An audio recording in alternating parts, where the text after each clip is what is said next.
Welcome to Caladesi Island State Park, known for its pristine shoreline, but there's so much more to do beyond the beaches, okay? So today, we're gonna check out the hiking trails, and I think you're gonna love it. There are a couple of ways to get here. You can actually walk from North Clearwater to Caladesi. Some members of Sarah's Walking Club have done that. Or you can paddle from the Dunedin Causeway. Or you can take the Caladesi Island Ferry from inside Honeymoon Island State Park, which is what we're doing today.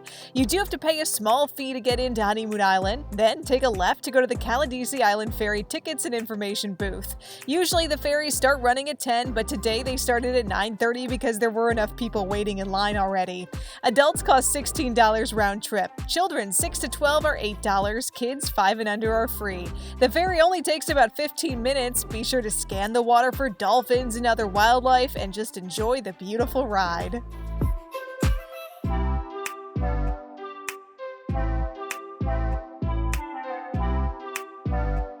In case you didn't know, Caladesi is one of the few untouched islands along the Gulf Coast. More than 200,000 people visit every year, and it's going to be pretty easy to see why. The ferry docks at the Marina. This is where you can find restrooms, and you can also rent beach chairs, umbrellas, cabanas, kayaks, and paddleboards. There's also a cafe for food and gifts. So yeah, that's all great, but today we are here for the steps.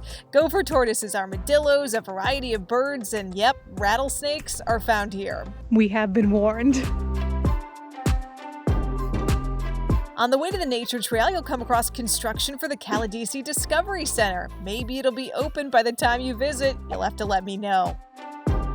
The trails total about 3 miles, and all are well marked, so I really never felt lost. The first part was pretty sandy and not very shady. There are quite a few benches along the trail so you can stop and rest. The scenery is beautiful, but I did have my eyes pretty well trained on the ground after that rattlesnake warning. I see little woodpeckers over there on one of the dead trees. It's so cute to just listen and watch them work. Very industrious little guys. The hammock loop had a completely different feel than the first stretch. There was more shade and even very, very small hills. But hey, we'll take what we can get here in Florida.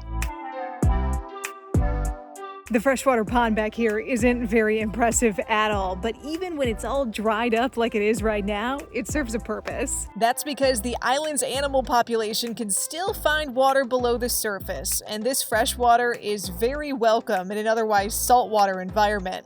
Not too far from here, you'll find signs for homestead ruins. You know I can't say no to that. We gotta go check it out. There's not too much to see, but reading the signs about the people who lived here is pretty interesting. So over the years, some notable guests visited this homestead right here, including Robert Lincoln. You know, like Abraham Lincoln's son. Crazy, right? All right, now we're heading back to the split and following the signs to the marina. That's how you'll come across this clearing with benches all around and the most famous tree on the island. This right here is called the Harp Tree. It's distinctive because of its double trunk. And did you know, for over 130 years, people have come right here to take a picture, so don't leave without snapping a selfie. Okay, not as cool as these pics, but it'll do for now. Last stop is the beach trail. A totally empty stretch of sand during spring break season is worth far more than the $20 that I paid to get here. That was pretty cool, right? Hey, if you're looking for more ideas for fun things to do around the Bay Area and even beyond, you better subscribe to this channel and comment below. Let me know if this is now on your list. I'm getting on the ferry right now. I literally stepped on a snake here, of all places. It's fine, and I'm fine.